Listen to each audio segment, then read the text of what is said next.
All right, I got my front end back from machine shop welding for this 20. I'm getting it bolted back up under here. I just took a New Holland out there and brought the front end for this massey back in here. Getting it bolted back in. Got a few more bolts to get in. And hopefully I'll get this maybe back together today where I can crank it. If not, probably tomorrow. It's awful muddy outside, so I can't really do anything outside. Yeah, I'm panning around pretty fast here. But they did a real good job fixing this. They got a new pin. You can see where that's been heated up. It paints off of it. They welded it up and turned it back down and put new bushings back in it.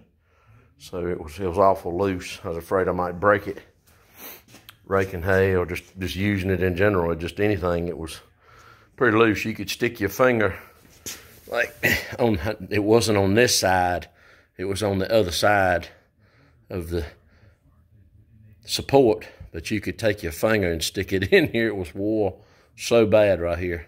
So this side was actually fair. They didn't have to really do a whole lot about it. The bushing was actually still in it. So that's a good thing. They just had to take the bushing out, put a new bushing in. I don't know what I'm gonna do with this front.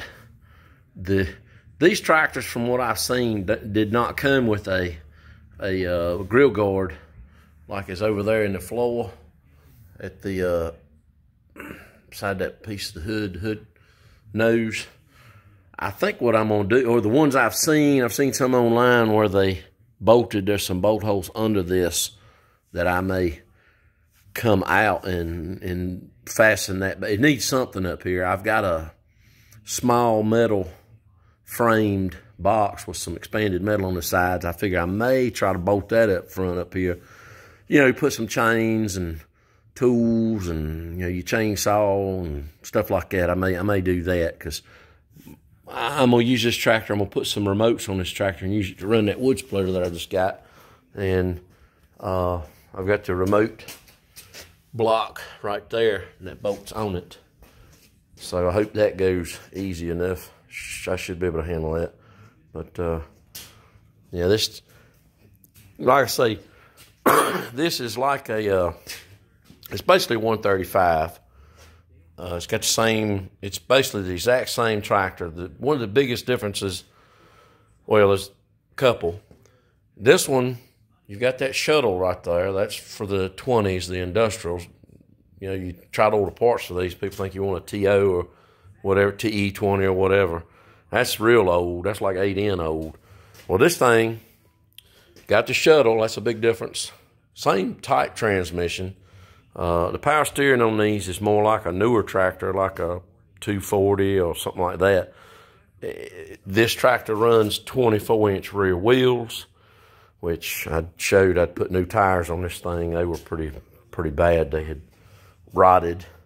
Like most tractor tires, they rot before you probably can wear them out, unless you run it a whole lot more than I do. But another big difference in this tractor and a 135 is a 135, I think they call them radius bars or something up here. They've got a bar that runs from over here up to the front axle to support it. Now it pivots, it's on a ball back here. So when the axle pivots, it pivots with it. This tractor doesn't. The 20s don't have that. The 20s have a heavier straight axle. This axle is straight, as you can see. And I think on a 135, it's swept back. You know, instead of being straight, it's got a little kick like this back. Look, and it's a lighter axle. This is a heavier axle meant to have a loader and stuff on it and so forth. The loaders had a pump up front, I think, or pretty sure they did. But this one didn't have a loader on it. Probably did at one time. That's why that front end was so wore out. But I had to cut this thing off. I might could have got by without cutting it off, the grill guard, if I'd have done it. But this pin is super hard. I tried heating it and pressing it out. I did everything in the world to get that thing out, but I could not get it out in one piece. So what I ended up doing, I tried to cut it with a Sawzall, but a Sawzall just bounces off of this. It's so hard that you ain't even gonna cut it with that. So I ended up having to take a cut-off tool and cut it, and then, and only then, I got it pressed out, and it was all I could do to get it pressed out. You don't want to press against this cast because you'll break it. So that's why I cut it, and it was loose naturally here in the cast pieces, so I got that out. It was stuck inside this axle, which is steel, and you can press on it and not worry about breaking it so bad. But you can see where I had heated it and so forth under this strap right here to get it out. And I did everything in the world to try to get it out, and it just, like I say, I ended up taking that to get it welded up.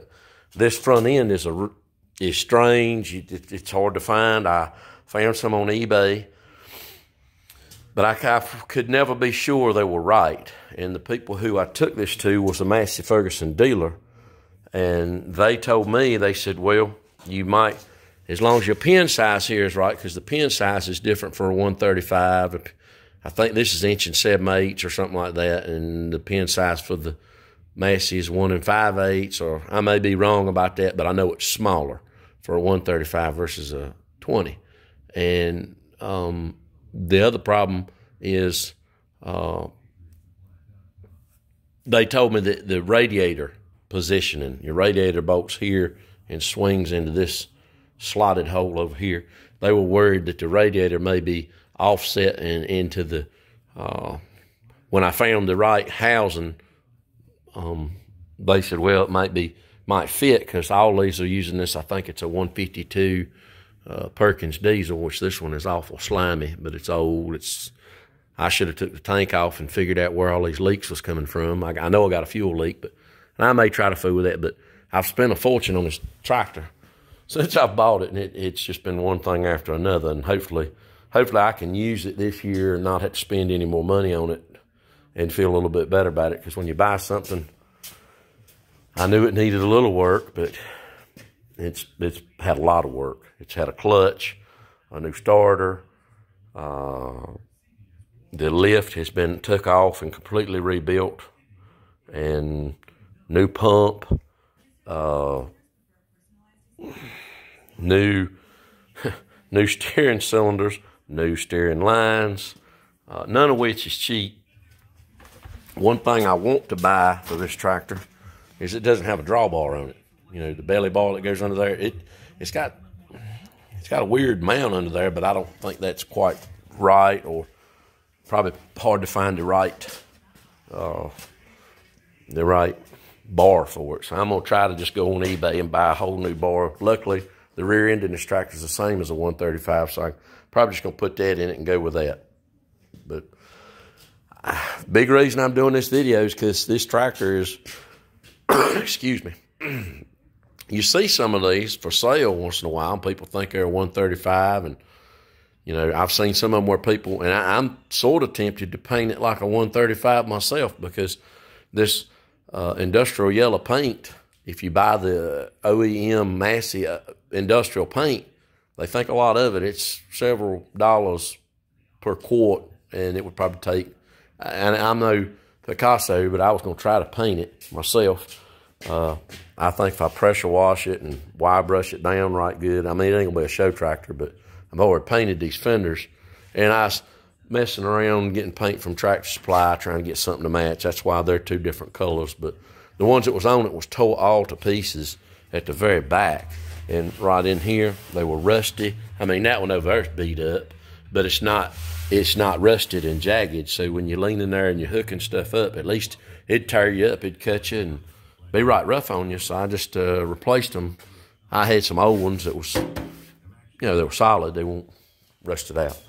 Well, I'm gonna get back to work on this thing, and I'll try to keep some videos of this thing going, because like I said, I was trying to make some videos of this, because you just don't see. I looked online for this on YouTube. You don't see many videos for this, and the ones that do, you're gonna see that it's really a 20, and people call it a 135.